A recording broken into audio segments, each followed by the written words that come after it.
Y94 Morning Playhouse, Flush the Format Friday. Now, often when you start a new job somewhere, you're probably pretty excited about it, right? Yeah, it's a fresh start. All the new people you get to meet. It's going to be fun. Imagine what a bummer it would be to be Katie here, who is seeking some comfort in numbers in the Y94 Morning Playhouse.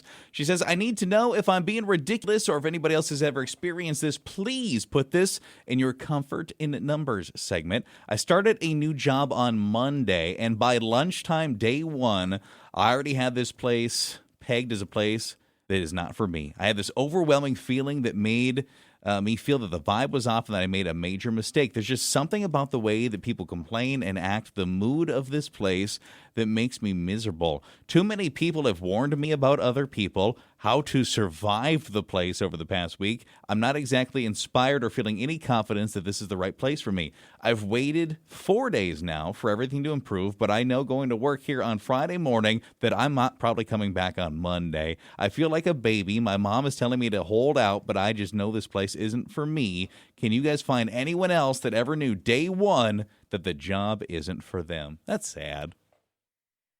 Day one, and yeah, the fact that you've given it a few more days. Like at first, maybe is it just overwhelming? It's day one. There's a lot going on, but it hasn't gotten better. It's too bad you couldn't sniff that out. But I suppose when you're like interviewing, a lot of times, right, you're talking to the manager, the hiring team. You don't maybe get any or enough time with the people that are actually working there. And maybe that it's almost the equivalent of driving around and visiting with the neighbors when you want to buy a house. Can I talk with some of the people that work here, please?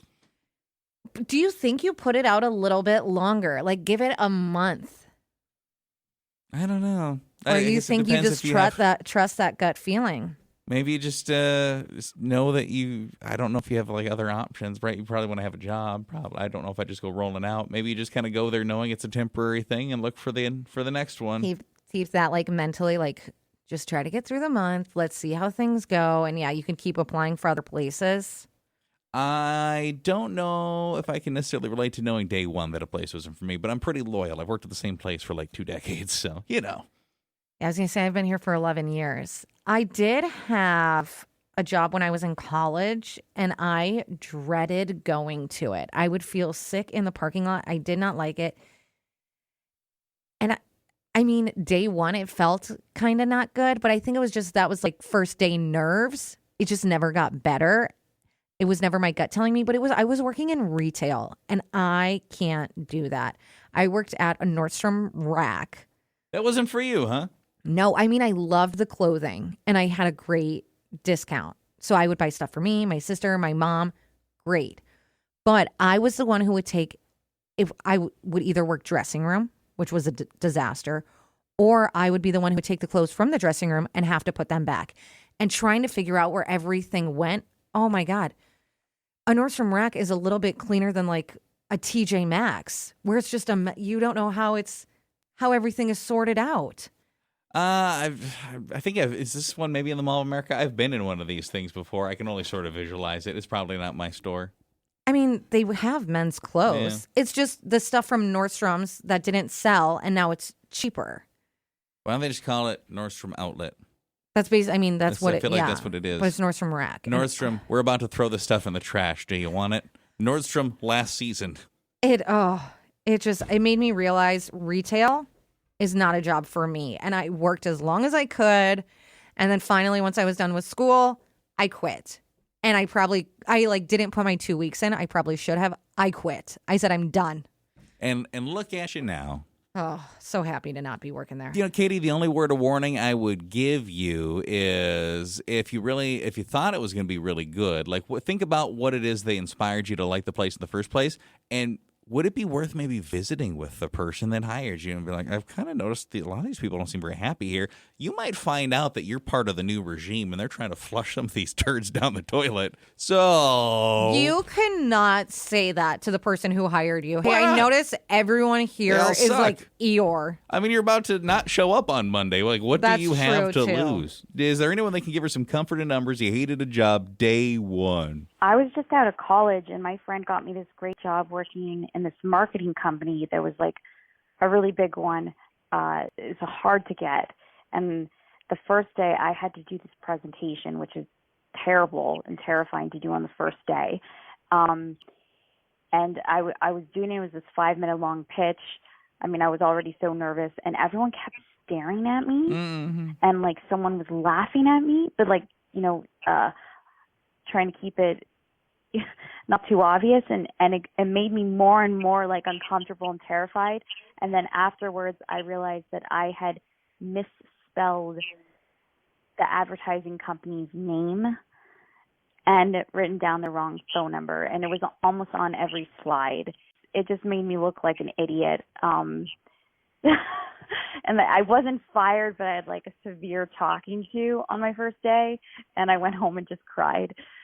So that really taught me, like, you have to proofread everything. You have to double check everything always, because you don't ever want to be in that situation. It's a good story, but yours is entirely self-created, though, isn't Yes. it? Like you're the one that You made the messed mistake. up. Like you made a bad mistake on a first day. Why are they making you do a presentation on your first day? I don't Did know. I understand that properly? Yeah, maybe it's just you jump right in. Gross. That's supposed to be your day where you fill out paperwork and wander around and meet people. Yeah, it's like the easiest. Yeah. I mean, I feel like that's arguably the first couple of days. Like week. Like you roll in the door and they're like, okay, your presentation's at 11. Oh, God. Yeah, what? Maybe I would know that job wasn't for me if that was the case. Yikes. Someone said a toxic workplace usually tells on itself. I feel like bad jobs don't hide that very well. Gossiping, constant complaining, people warning you about everyone else, people who look miserable.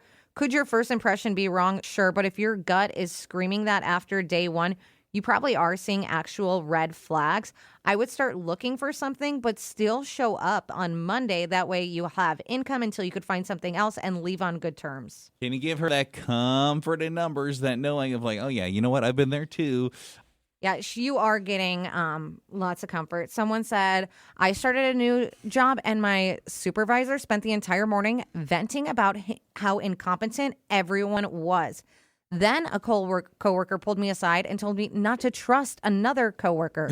Then that coworker warned me about someone else. I felt like I was on like a reality show instead of joining this great company. I started updating my resume that night and started looking for another job. Also, if you're having one of those moments where like, hey, glad you're here, you're really going to save the company. No pressure. Hey, no pressure. All these people suck, but now that you're here. Someone said, I started a new job and on paper, it looked good. Great pay, great hours, nice office. But the second I walked in, something felt wrong.